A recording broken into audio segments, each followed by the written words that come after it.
Et hier, le propagandiste Soloviev et ses panélistes se sont encore déchaînés. Alors, en l'occurrence, contre la France, ou sur la France, qui était au cœur des débats. Elle doit disparaître, la France. Ils étaient très énervés, ces propagandistes, par les récentes livraisons. On les écoute. Macron fournit les tanks et nous n'avons qu'à frapper préventivement la France comme étant un belligérant de ce conflit. Elle doit être reconnue comme un belligérant. La France ne devrait plus exister. Il y avait la France et bim, il n'y en a plus. Est-ce que ça gêne qui que ce soit? Frappez la France une fois et c'en sera fini. Tout le monde aura peur, je peux vous l'assurer. Personne ne voudra y aller. Il n'y a pas besoin d'engager notre potentiel stratégique. Nous avons assez de munitions pour détruire la France ou la Grande-Bretagne. Bon, voilà, c'est dit. Alors, bon, on peut dire, ce sont des clowns, on l'a beaucoup dit, ils disent n'importe quoi, mais ce sont toujours des éléments d'ambiance, quand même. Et le fait que la France soit ciblée, là, Catherine Gentil, ça veut dire quand même qu'ils sont très énervés par ces livraisons. C'est l'opération, oui, AMX-10 RC, pour donner le nom complet de ce char léger, ce qu'on appelle un char léger, parce que non seulement les Français ont passé ce cap, mais ont entraîné, à la suite de leurs décisions, les Anglais et les Américains et les Allemands. Donc évidemment, les Russes sont furieux et comme d'habitude, ils utilisent les grands moyens rhétoriques, attaquons la France.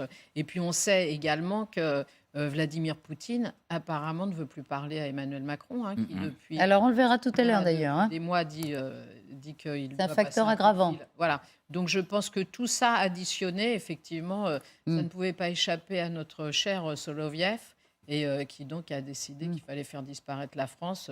Et comme le dit l'autre intervenant, et bim, ça y est, Voilà. c'est fini. On n'a même pas besoin d'utiliser nos armes Non. stratégiques. Alors, on imagine, qu'est-ce qu'ils imaginent, que 3 obus vont détruire la France? On a Ouais. eu- Et puis dans un il est- grand élan, il dit la Grande-Bretagne aussi. Et la Grande-Bretagne, ben oui. Puis il n'y aurait pas de L'un va- riposte, hein. L'un va Franchement, ça avec serait l'autre. facile. Oui, voilà, c'est un jeu d'enfants, les entendre. Mais enfin, ce qui prouve à quel point ils sont quand même dans le désarroi, parce que continuer à avoir ce genre de discours, sachant qu'évidemment, ça n'a aucun contact avec le réel, ça prouve quand même qu'ils en sont réduits à dire à peu près n'importe quoi. Alors, ils auraient pu cibler les Américains. Est-ce que vraiment les Américains ont été entraînés par la France pour livrer des chars? On en doute un peu quand même, hein. Ça se fait pas comme ça. Mais c'est vrai qu'il y a eu un mouvement presque concerté, en tout cas sur 48 heures. Il y a eu des annonces effectivement américaines, allemandes et françaises. Et françaises. Et britanniques d'ailleurs. On va le voir d'ailleurs dans un instant, la liste. Mais juste cet énervement de la télé russe contre la France, ça raconte quoi? Ça raconte que la même chose que ce qu'on voit d'ailleurs dans un certain nombre de clips ou de vidéos de propagande, c'est-à-dire à quel point ils en sont réduits justement à s'enfermer dans une rhétorique qui est aussi d'ailleurs celle de Poutine, c'est-à-dire celle qui consiste à voir le mal absolu dans l'Union européenne, l'OTAN, l'Alliance atlantique, les Occidentaux, les Nations unies même. Donc c'est cette idée que l'Occident, terme générique, terme devenu totalement valise, en fait est devenu le mal absolu. On dénonce leur société, on dénonce leur régime, on dénonce leur chef, et ça plaît. Ça plaît à une opinion qui est littéralement chauffée à blanc par une forme de nationalisme hallucinant et qui n'a plus de rationalité du tout. C'est-à-dire que là, on n'en est même plus à revenir à ces accusations comme quoi c'est l'Occident qui a causé la guerre en Ukraine ou qui est à l'origine de la guerre en Ukraine. On va bien au-delà. L'Occident est le mal, c'est l'ennemi, il faut l'abattre. Bon, donc c'est normal que ça se retrouve sur des plateaux de télévision qui ressemblent de plus en plus maintenant à des plateaux de télé-réalité. Il y a plus de... Dire réalité, vous Oui, pourriez voilà. dire. Mais alors, figurez-vous, on a été frappés parce qu'il y a eu une lueur hier. Dans ce même débat, dans cette même émission, avec ces hommes, que des hommes en général, de ces hommes qui, effectivement, un peu comme dans un jeu vidéo, disent on va frapper la France, on va frapper la Grande-Bretagne. Alors, vous allez voir, général, tout d'un coup, il y a eu quelques éléments de rationalité. Quelqu'un qui est venu mettre un tout petit peu d'ordre dans cette conversation. On va l'écouter. Une guerre nucléaire limitée est une illusion. Il ne peut pas y avoir de guerre nucléaire limitée. Cela aboutirait à une catastrophe mondiale et la destruction mutuelle des États-Unis, de la Russie et de toutes ces régions. La France ne peut être détruite que par des armes nucléaires. Il n'y a pas d'autre moyen de détruire une nation. Pensez que la Fédération de Russie peut utiliser des armes nucléaires pour l'exemple, juste pour faire peur à l'Occident, que tout le monde va tomber à genoux, lever les bras et dire « Ok, c'est bon ». Cela n'arrivera pas. Il est irresponsable de parler de frappe pour l'exemple. Alors, c'est quand même très intéressant. Je ne sais pas s'il sera réinvité, pense pas. ce panéliste. Mais si vous voulez, c'est très rare d'avoir un discours à ce point discordant qui dit « Mais non, ce que vous racontez, c'est n'importe quoi. Ça ne peut pas avoir lieu. » C'est très, très rare à la télévision russe. Qu'est-ce qui se passe? Je sais pas, il y a une lueur, Oui. une lueur qui s'est levée, peut-être vite éteinte, on verra. Mais on peut pas dire Bon, mieux. il a raison. On peut pas Alors dire là, mieux. on aurait pu le dire Non, à sa place. c'est frappant que ça passe à la télévision russe. C'est quelque chose. Peut-être que, comme je disais à l'instant, c'est une lueur d'espoir. Après tout, ça prouve d'abord qu'on a des amis russes qui sont toujours en état de réfléchir. Et ça, ils n'ont pas été lobotomisés, si je puis dire. Et qui a quand même une sorte d'opposition, même si elle s'exprime rarement. Monsieur sait ça mieux que moi. Il a des difficultés pour s'exprimer, mais elle existe. Et le fait que ça apparaisse à la télévision russe, ça montre quand même que cet emploi des armes nucléaires est un souci pour de nombreux stratèges, de nombreux politiques.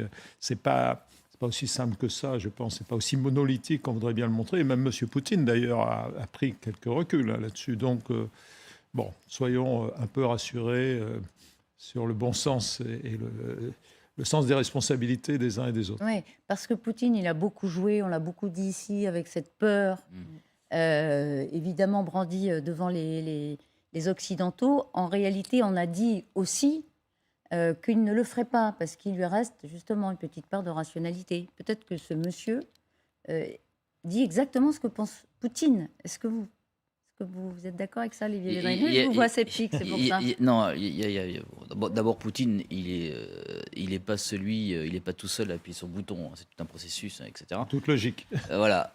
Donc, mais il y a une chose dont on parlait hier avec notre petite réunion de Russian Monitor. Rappelez-nous d'ailleurs qui participe à ces réunions. Moi, je suis le rédac-chef, le fondateur et un ou deux autres journalistes. Parce qu'on n'essaye pas de faire... je connais même pas le nom de mes journalistes en Russie pour les protéger, etc. Enfin, c'est vrai, véritablement avec des pseudos, etc. On est véritablement... tout est compartimenté, si vous voulez. Donc la réunion, elle se fait à quelques-uns, mais le reste du groupe qui sont en Russie, par exemple, on n'est pas en relation. Ils nous envoient leurs textes par VPN, etc. Mais vous avez des échanges. On a des échanges, on a des informations qui voilà remontent. Ce que je sais. Et hier, la grande discussion, ça a été la stabilité psychologique de Poutine. C'est-à-dire qu'il ressort de nos correspondants en Russie une certaine instabilité psychologique de Poutine. Alors, je dis, mais qu'est-ce que vous voulez dire par là? Voilà, on a peur d'une instabilité, c'est pour ça qu'on a peur que tout est possible cet hiver. Alors j'ai dit, oui, mais d'accord, tout est possible, il n'est pas seul. Qu'est-ce que ça veut dire une instabilité, Poutine? C'est-à-dire qu'il changerait d'avis d'un jour sur l'autre, qu'il serait affecté par un mal? Voilà, il serait affecté par un traitement, il serait affecté, mais en tous les cas, la chose sur laquelle on a vraiment insisté, et moi je l'ai demandé plusieurs fois, c'est cette stabilité psychologique où, alors ils me disent, mais ça a commencé depuis quelque temps, effectivement, et eux, ils ont peur et maintenant c'est une aggravation de la stabilité. Ils ont des indices? Ils ont évoqué des indices? Écoutez, là, ils m'ont pas évoqué plus d'informations que cela. Ça a été la conversation, ça a été, voilà. Je leur ai dit, mais est-ce que vous pensez qu'il peut y avoir une offensive russe actuellement? Est-ce que vous pensez que... Je lui ai dit, ce n'est pas rationnel. Il m'a dit, mais il n'y a plus de rationalité. Ouais. Bon, alors là, on a quand même, encore une fois, un intervenant à la télé russe qui est précisément très rationnel. Il dit, mais enfin, vous êtes dingue, on va pas frapper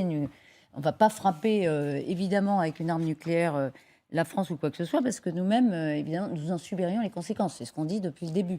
Oui, non, mais ce qui est, comme dit le général, c'est quand même assez rassurant parce que ça doit être plus qu'une lueur. C'est-à-dire que si cette personne s'autorise à tenir un discours pareil à la télévision, voyant qui sont les personnes qui l'entourent, ça veut dire que quand même, il y a une possibilité d'expression et qu'il ne doit pas être le seul à penser ça. Sinon, il n'oserait sûrement pas s'exprimer de manière aussi claire à la télévision. Alors évidemment, si après il disparaît de tous les plateaux et qu'on ne le revoit jamais, ce sera autre chose.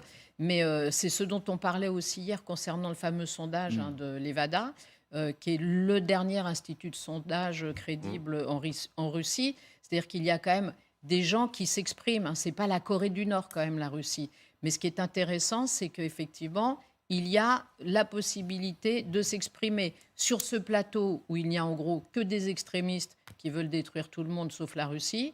Et là, il y a quand même des gens qui peuvent dire mais c'est complètement fou ce que vous êtes en train de raconter. C'est quand même très Donc, c'est troublant, très je intéressant. trouve. Ouais, Très c'est troublant intéressant. parce que forcément quand même les intervenants savaient ce qu'il avait comme doctrine, lui, ce qu'il portait comme discours, et ils l'ont laissé s'exprimer. Oui, mais On regardez verra ce qu'on dit si... sur les blogueurs militaires depuis 3 mois maintenant, Exactement. et qui sont en fait des patriotes, qui sont convaincus, peut-être même certains, du bien fondé de la guerre, mais qui ont cette rationalité qui consiste à dire, sur un plan strictement militaire, vous faites une erreur, vous faites une faute, vous n'avez pas le bon réflexe, vous n'êtes pas dans le bon tempo, vous n'avez pas les moyens qu'il faut. Autrement dit, ce sont des arguments, j'allais dire, professionnels, qui priment sur l'émotion, la politique, l'idéologie. Et là, vous voyez quelqu'un qui apparemment est un expert et qui dit, non, sur un plan strictement technique, la riposte nucléaire n'est pas...